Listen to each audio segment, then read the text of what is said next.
नमस्कार दोस्तों, स्वागत है आपका D ready steady YouTube channel पर।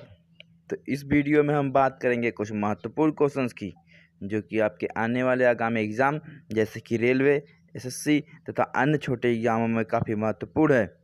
तो चलिए समय जाया ना करते हुए करते हैं हम इस वीडियो को शुरू। प्रश्न संख्या 1, उत्तर गुप्त युग में जो विश्वविद्यालय प्रसिद्ध हो गया था वह कौन सा विश्वविद्यालय था? ऑप्शन ए कांची विश्वविद्यालय, ऑप्शन बी तक्षशिला विश्वविद्यालय, ऑप्शन सी नालंदा या ऑप्शन डी वल्लभी। तो चलिए दोस्तों, इसका राइट आंसर बताइए क्या होगा। तो इसका राइट आंसर होगा ऑप्शन सी नालंदा विश्वविद्यालय। नालंदा विश्वविद्यालय गुप्त काल में काफ़ी प्रसिद्ध हो गया था। ठीक है दोस्तों, नालंदा विश्वविद्यालय बिहार के नालंदा जिले में स्थित है तथा इसकी स्थापना कुमारगुप्त ने कराई थी। और दोस्तों, इसको ऑक्सफोर्ड ऑफ महायान के नाम से भी जाना जाता है तथा हर्षवर्धन के काल में आया चीनी यात्री वेनसांग ने भी अपनी पढ़ाई नालंदा विश्वविद्यालय में ही पूरी की थी। ठीक है दोस्तों, तो यहाँ बात कर लेते हैं हम ऑप्शन डी के बारे में, वल्लभी। वल्लभी जो कि गुजरात में स्थित है। ठीक है दोस्तों, इसकी स्थापना भरतक ने करवाई थी। भरतक जो कि गुप्त काल का सेनापति था। ठीक है, और यहाँ पर हम बात कर लेते हैं ऑप्शन बी के बारे में, तक्षशिला विश्वविद्यालय। तक्षशिला विश्वविद्यालय की स्थापना धर्मपाल ने करवाई थी। ठीक है दोस्तों, तो चलिए बढ़ते हैं हम अपने अगले प्रश्न की ओर। प्रश्न संख्या 2, भारतीय नेपोलियन की उपाधि किसे दी गई थी? तो बताइए इसका राइट आंसर क्या होगा। Option a Chandragupta Maurya, option b Samudragupta, option c Chandragupta प्रथम या ऑप्शन डी हर्षवर्धन। तो बताइए दोस्तों, इसका राइट आंसर क्या होगा। तो इसका राइट आंसर होगा ऑप्शन बी समुद्रगुप्त। समुद्रगुप्त को ही भारत का नेपोलियन कहा जाता है, क्योंकि समुद्रगुप्त ने लगातार 12 युद्धों को जीता था, इसलिए समुद्रगुप्त को भारत का नेपोलियन कहा जाता है। ठीक है दोस्तों, बढ़ते हैं अगले प्रश्न की ओर। प्रश्न संख्या 3, आयुर्वेद के वैद्य चिकित्सा के भगवान किसे मानते हैं? माफ़ कीजिए दोस्तों, यहाँ थोड़ा स्पेलिंग मिस्टेक है। ठीक है दोस्तों, तो चलिए बताइए आयुर्वेद के चिकित्सा भगवान किसे मानते हैं। Option a Sushruta, option b Chyavana, option c Dhanvantari या ऑप्शन डी चरक। तो बताइए दोस्तों क्या होगा इसका राइट आंसर। तो इसका राइट आंसर होगा ऑप्शन सी धन्वंतरी। धन्वंतरी को ही वैद्य चिकित्सा का भगवान मानते हैं। ठीक है दोस्तों, और भारत में औषधि विज्ञान के पिता किसे कहते हैं? भारत में भी औषधि विज्ञान के पिता धन्वंतरी को ही कहते हैं तथा पूरे विश्व में औषधि विज्ञान के पिता किसे कहते हैं? बताइए दोस्तों। तो पूरे विश्व में औषधि विज्ञान के पिता एस्केलेवियस को कहते हैं। ठीक है दोस्तों, एस्केलेवियस। तो बढ़ते हैं हम अपने अगले प्रश्न की ओर दोस्तों। प्रश्न संख्या 4, पहला ज्ञात गुप्त शासक कौन था? Option a Srigupta, option b Chandragupta प्रथम, ऑप्शन सी घटोत्कच या ऑप्शन डी कुमारगुप्त प्रथम। तो बताइए दोस्तों, इसका राइट आंसर क्या होगा। तो इसका राइट आंसर होगा ऑप्शन ए श्रीगुप्त। ठीक है दोस्तों, तो इसका right answer option a Srigupta होगा। तो श्रीगुप्त ने ही गुप्त शासकों की नींव रखी थी। ठीक है, तो बात कर लेते हैं हम यहाँ ऑप्शन बी के बारे में, चंद्रगुप्त प्रथम। तो चंद्रगुप्त प्रथम को ही गुप्त काल का वास्तविक संस्थापक माना जाता है। ठीक है दोस्तों, बढ़ते हैं हम अपने अगले प्रश्न की ओर। प्रश्न संख्या 5, रोमन साम्राज्य के साथ भारत का व्यापार रोम पर किसके द्वारा आक्रमण के साथ समाप्त हो गया था? ऑप्शन ए अरबों द्वारा, ऑप्शन बी हंगेरियाई द्वारा, ऑप्शन सी हुड़ों द्वारा या ऑप्शन डी तुर्कों द्वारा। तो बताइए इसका राइट आंसर क्या होगा। किसके आक्रमण के बाद भारत का व्यापार रोम से ख़त्म हो गया था? ठीक है दोस्तों, तो बताइए इसका राइट आंसर क्या होगा। तो इसका राइट आंसर होगा ऑप्शन सी हुड़ों द्वारा। हुड़ों द्वारा आक्रमण के बाद ही रोमों का व्यापार भारत के साथ खत्म हो गया था। हुड़ों का आक्रमण स्कंदगुप्त के शासनकाल के समय हुआ था तथा स्कंदगुप्त ही गुप्त काल का एक अंतिम प्रतापी शासक था। ठीक है दोस्तों, और गुप्त काल का अंतिम शासक विष्णुगुप्त को माना जाता है। तो चलिए बढ़ते हैं अगले प्रश्न की ओर। ऑप्शन 6, आर्यभट्ट और वराहमिहिर के सुविख्यात नाम किस युग के साथ संबंधित हैं? तो बात कर लेते हैं यहाँ आर्यभट्ट और वराहमिहिर। आर्यभट्ट जो कि गणितज्ञ थे तथा एक वैज्ञानिक भी थे, और वराहमिहिर जो कि ज्योतिषी थे तथा वैज्ञानिक थे। तो बताइए दोस्तों, ये किस किस शासनकाल के समय हुआ करते थे? आर्यभट्ट तथा वराहमिहिर। ऑप्शन ए गुप्त वंश, ऑप्शन सी कुषाण वंश, ऑप्शन सी मौर्य वंश या ऑप्शन डी पाल वंश। तो बताइए दोस्तों, इसका राइट आंसर क्या होगा? तो इसका राइट आंसर होगा ऑप्शन ए गुप्त वंश। गुप्त वंश के दौरान ही आर्यभट्ट और वराहमिहिर रहते थे। ठीक है दोस्तों, तो बात कर लेते हैं यहाँ आर्यभट्ट के बारे में।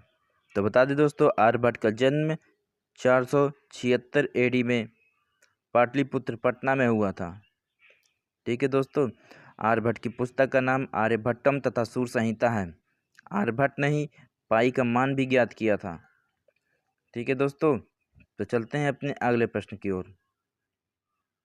प्रश्न संख्या 7, इलाहाबाद के स्तंभ में किसकी उपलब्धियां उत्कीर्ण हैं? Option a Chandragupta Maurya, option b Samudragupta, option सी विक्रमादित्य या ऑप्शन डी स्कंदगुप्त। तो बताइए दोस्तों, इसका राइट आंसर क्या होगा?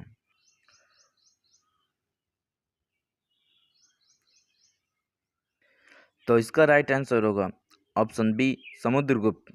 ठीक है दोस्तों, इलाहाबाद स्तंभ लेख में समुद्रगुप्त का ही वर्णन मिलता है, जिसको चंद्रगुप्त विक्रमादित्य के शासनकाल में रहे कवि हरिसेन ने लिखा था। ठीक है, तो बढ़ते हैं अगले प्रश्न की ओर।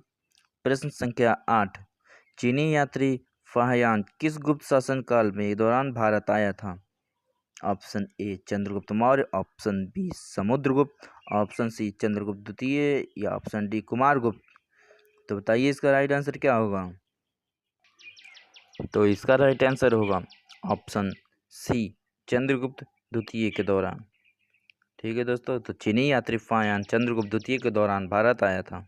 तो बढ़ते हैं अगले प्रश्न की ओर। प्रश्न संख्या 9, गुप्त शासकों के बारे में निम्न में से कौन सा कथन सही नहीं है? ऑप्शन ए उन्होंने मुख्यतः उत्तर मध्य भारत के भागों पर शासन किया। ऑप्शन बी राजपद वंशागत और सिंहासन सदा बड़े पुत्र को मिलता था। ऑप्शन सी न्याय प्रणाली पहले की अपेक्षा बहुत अधिक विकसित थी। ऑप्शन डी भूमि करों में वृद्धि हुई और व्यापारों तथा वाणिज्य करों में कमी हुई।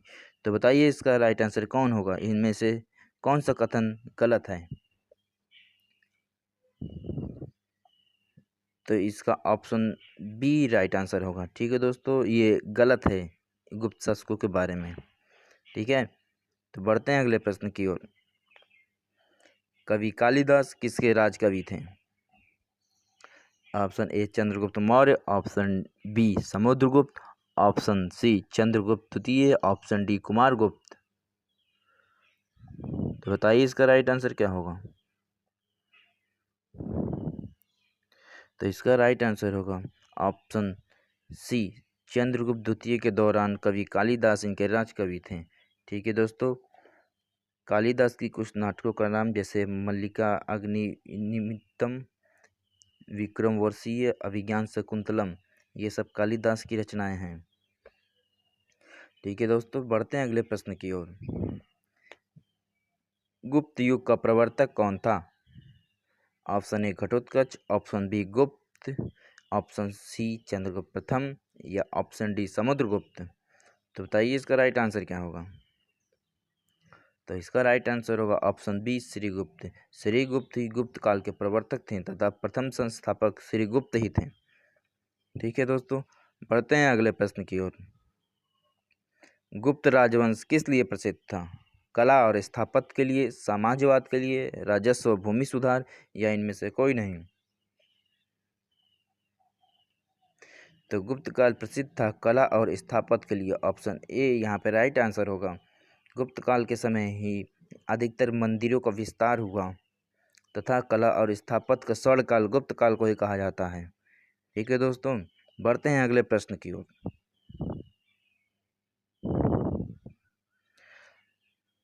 प्रश्न संख्या 13, गुप्त शासकों की सरकारी भाषा क्या थी? Option a Pali, option b Sanskrit, option c Hindi या ऑप्शन डी संस्कृत। तो बताइए क्या है?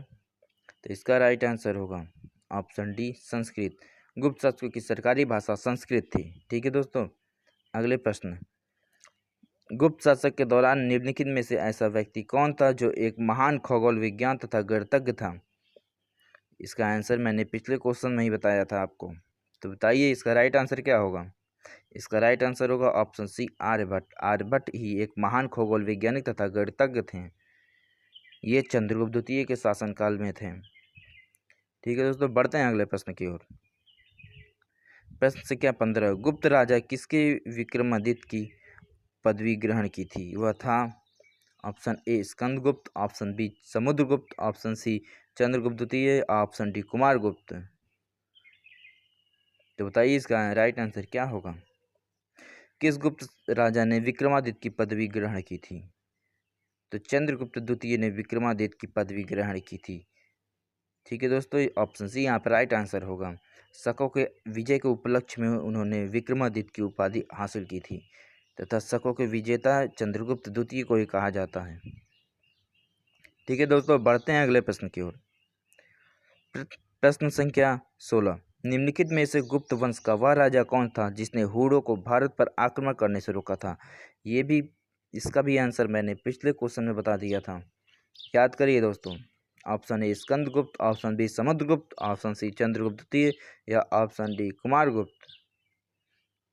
तो इसका राइट आंसर होगा ऑप्शन ए स्कंदगुप्त। ठीक है दोस्तों, हूणों का आक्रमण स्कंदगुप्त के दौरान ही हुआ था। ठीक है दोस्तों, लगभग 455 से 467 ईस्वी के बीच में स्कंदगुप्त ने शासन किया था। ठीक है दोस्तों, एडी के बीच में। ठीक है, तो बढ़ते हैं अगले प्रश्न की ओर। प्रश्न संख्या 17, गुप्त संवत निम्नलिखित में से किसके द्वारा स्थापित किया गया था? ऑप्शन ए चंद्रगुप्त प्रथम, ऑप्शन बी चंद्रगुप्त द्वितीय, ऑप्शन सी समुद्रगुप्त या ऑप्शन डी कुमारगुप्त। जी दोस्तों, यहाँ बात हो रही है गुप्त संवत की, जो कि ये कैलेंडर है, किसके द्वारा स्थापित किया गया था? बताइए इसका राइट आंसर क्या होगा? तो इसका राइट आंसर होगा ऑप्शन ए चंद्रगुप्त प्रथम के द्वारा गुप्त संवत की स्थापना कराई गई थी। ठीक है, 319 AD में गुप्त संवत की स्थापना कराई गई थी। ठीक है दोस्तों, बढ़ते हैं अगले प्रश्न की ओर। प्रश्न संख्या 18, गुप्त काल में किस धातु के सर्वाधिक सिक्के जारी किए थे? ऑप्शन ए सोना, ऑप्शन बी चांदी, ऑप्शन सी तांबा या ऑप्शन डी लोहा। तो इसका राइट आंसर क्या होगा? इसका राइट आंसर होगा ऑप्शन ए सोना। सोने के सर्वाधिक सिक्के गुप्त काल ने जारी किए थे तथा सर्वाधिक शुद्ध सोने के सिक्के, बताइए दोस्तों, सर्वाधिक शुद्ध सोने के सिक्के किसने जारी किए थे?